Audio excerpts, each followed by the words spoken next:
আলহামদুলিল্লাহ, আমি আজকে সোয়াবিন বড়ার আর আলু দিয়ে রান্না করব। সোয়াবিন বড়ার অসাধারণ ভুনা। একটু আলু দিলাম কারণ সোয়াবিন বড়া কম কম ছিল। আরও দুদিন রান্না করছি। সোয়াবিন বড়া আগে সিদ্ধ করছি পানি দিয়ে, তারপর গরম পানিতে চিপে ফেলে ঠান্ডা পানি দিয়ে ধুয়ে ফেলে আবার তেলের মধ্যে ভাজছি।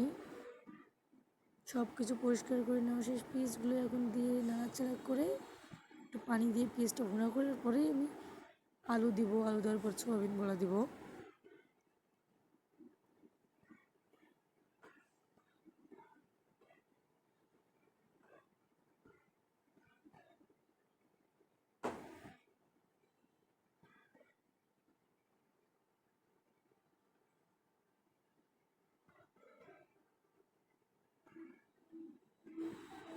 মাশাল্লাহ,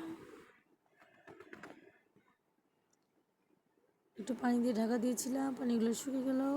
এখন নাড়াচাড়া করবো অনেক, তারপর কষানোর পরে ফাইনাল লুক, রান্না শেষ।